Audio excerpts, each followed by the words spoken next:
It sure feels like ages since Fabinho was running the show in Jurgen Klopp's midfield at Liverpool. But after the Brazilians moved to the Saudi League, Liverpool was left with a massive hole in their defensive midfield.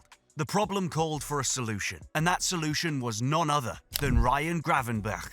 What seemed like a last-minute gamble has quickly become the backbone of Liverpool's midfield. So, how did this under-the-radar signing transform into one of the team's most vital players? Stick around, hit that like button, and subscribe as we dive into the story. After Liverpool missed out on guys like Moises Caicedo and Martin Zubimendi, it felt like the midfield rebuild was heading for disaster. Endo, who was brought in as a quick fix last season, didn't really work out. So what we saw last year were opposition teams slicing through Klopp's team like a knife through hot butter. And when it seemed that all hope was lost coming into the new season, Ryan Gravenberch quickly stepped up.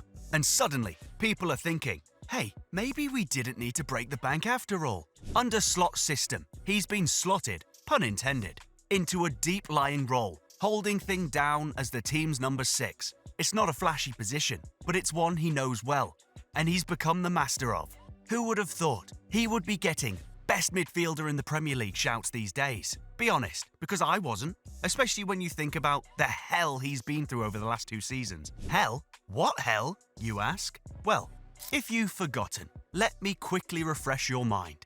25 games in just 1 season at Bayern Munich. That's all Ryan had on his CV before he packed his bags and joined Liverpool. That sounded a little concerning for some Liverpool fans. So you saw questions like, is this guy really ready for the big stage? Do we really need him? And to top it off, Liverpool signed him on the final day of the transfer window. Final day! Doesn't that just scream last-minute panic buy? That was what it started to look like. Because after Liverpool splashed 40 million to sign him from Bayern, his first season at Anfield was far from inspiring. He played just 1,471 minutes across all competitions and only started 12 times. Klopp mostly used him as a left-sided number 8, but it wasn't working. He looked inconsistent, a bit careless in possession, and not at all like the players' fans had hyped him up. And you know how football fans can be. They didn't hold back on Twitter. Bayern absolutely fleeced us with Gravenberch. He's not even worth 5 million euros. That might be the worst individual performance of the season. He killed any momentum we had. He cried and gave interviews non-stop at Bayern about not playing enough, only to swap a German bench for a British one. Everything kind of looks unfair now, especially since he wasn't just some random player thrown into the mix. This guy was coming to Liverpool with a pedigree. We're talking of a kid who joined Ajax's legendary youth academy at 8. You know, the same place that churned out names like Johan Cruyff and Wesley Sneijder.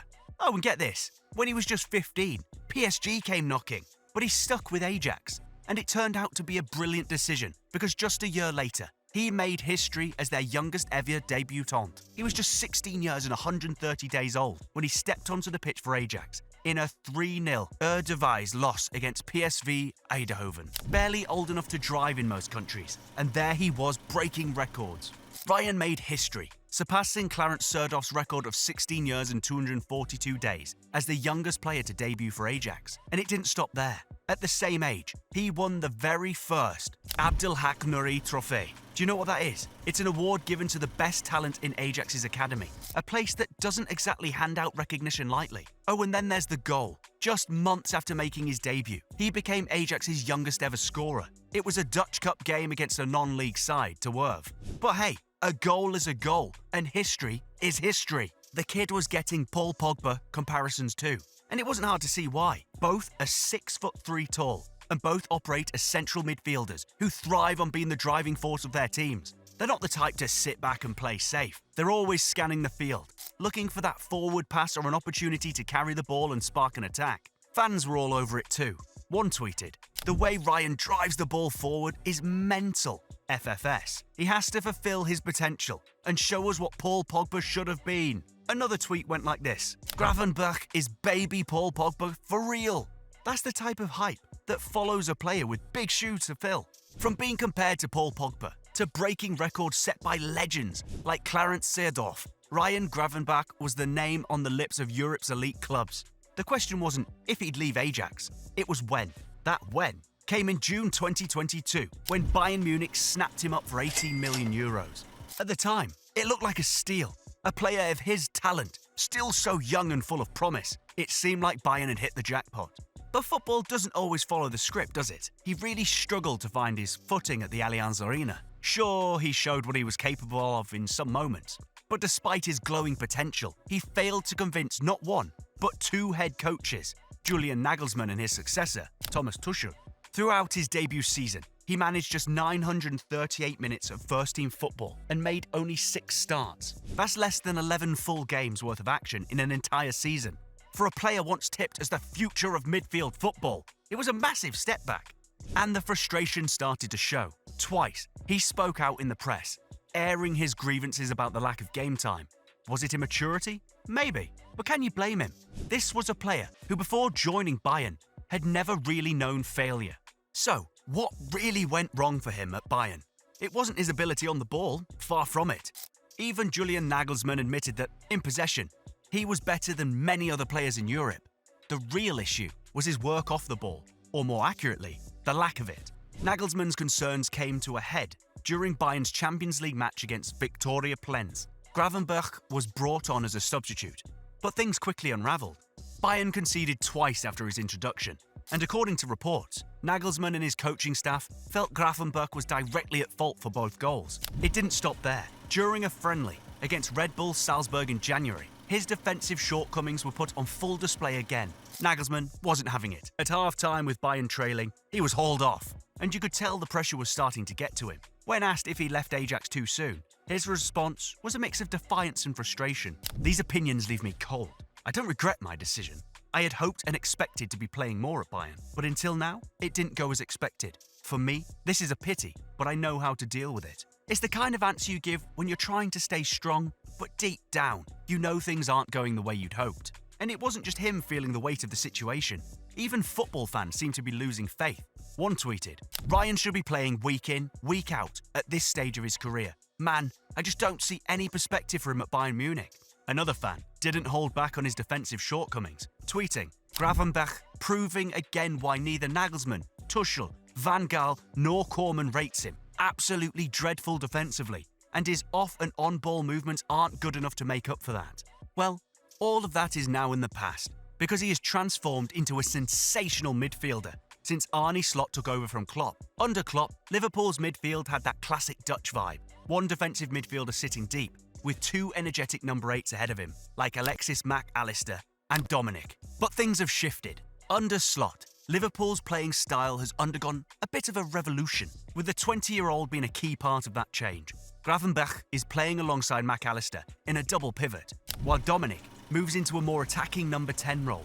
This change fits Slot's preferred 4-2-3-1 system, and honestly, it's working. Gravenberch and Mac Allister bring balance to the midfield, covering space and controlling the game, while Dominic gets the freedom to cause chaos further up the pitch. It's a setup that's making Liverpool's midfield look sharper and more dynamic. His job is to stay disciplined, keep the ball moving, and make sure the team doesn't lose shape. Simple on paper, but it's all about balance, knowing when to keep it chill and when to turn up the tempo. And here's the thing, he's nailing it. Ryan has been calm, collected, and super efficient in possession. And for someone who rarely played last season, he has been an absolute workhorse this one. Out of 19 Premier League games, he's completed the full 90 minutes in 16 of them. And he's done the same in every Champions League match so far. That level of consistency is wild. And guess what? The fans have completely flipped the script on him. Now, instead of dragging him on Twitter, the love is pouring in. Doesn't matter how the team plays. Gravenberch gives you 8 out of 10 or better every match. He's a phenomenal footballer. No matter if we win, lose, play good or bad, Ryan always turns up this season. He doesn't need a box-to-box, a defensive, a creative, or even a support system. He wears the shirt and performs. No excuses. Ryan is a joke, by the way. The space coverage, the power, the finesse, the composure, he's got it all. Real argument that he is the best number 6 in the world right now. So here's the big question. Is he the best number 6 in the world right now? Because with the way he's playing, that argument isn't just fan hype. It's starting to feel legit. I'd love to hear your thoughts. Drop your opinions in the comments. Let's settle this debate. Now, come to think about it. Does it feel too early to start putting Ryan in the same conversation as the Premier League's best number 6s? Maybe. But his performances are making it hard to ignore. Declan Rice and Rodri are usually the names people throw around, but Gravenberch is quickly becoming a case to join that elite group. By game week 20, he led all Premier League midfielders in interceptions with 36, just one behind defender Anton Robinson, despite playing a game less. The only midfielder close to him, Chelsea's Moises, who's been in incredible form himself. And it's not just a league thing. Gravenberch has been putting in big performances in Europe too. He's the only Premier League midfielder this season to record 7 interceptions in a single game. He did it against Milan in the Champions League. That's the kind of defensive dominance that's impossible to overlook. Then there's also the performance against Real Madrid in the Champions League this season. He put in more than a decent shift. He didn't misplace a single pass until the 42nd minute, completing his first 31 attempts. Against Real Madrid, that's not just good. That's elite composure on one of the biggest stages in football. When you compare him to players like Aurelien, Kimmich, and his proposed replacement Zubamendi as of November 24, the numbers really tell a story. Defensively, Aurelien edges him for interceptions, but when it comes to tackles, Ryan stands out. He averages 1.14 tackles per 90, while Aurelien only manages 0.78. The difference gets even clearer when you look at tackle success rates. Gravenberch boasts a solid 66.7, while Aurelien sits at just 42.9. As for Zubamendi, he beats Ryan in tackle success rate with a solid 71.4%, but he only averages 0.59 tackles per 90 minutes, far behind Ryan's 1.14. None of the other players in this comparison come close to that number. This difference is even more noticeable when you watch the games. Take the Man United match for example. Liverpool's press was unstoppable, and a huge part of that was his intensity in the tackle high up the pitch.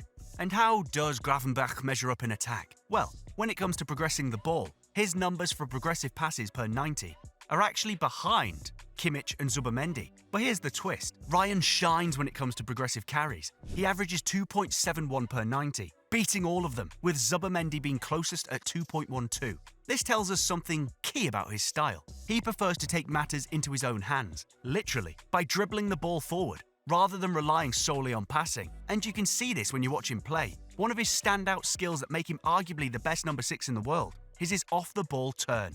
He uses his body to shield the ball from opponents, pressing him, and then turns and drives into the space ahead of him. So, it looks like Ryan might just be the midfield solution Liverpool's been searching for. His defensive dominance, combined with his ability to drive the ball forward, makes him a key player in Slot's setup. But does he have what it takes to be Liverpool's long-term number 6? And with players like Rodri, Caicedo and Rice in the mix, how does Gravenberch compare to the world's best? Drop your thoughts in the comments. I'd love to hear what you think. And don't forget to hit that like button and subscribe so you don't miss more content like this. Stay tuned, because there's plenty more coming your way. See you in the next one.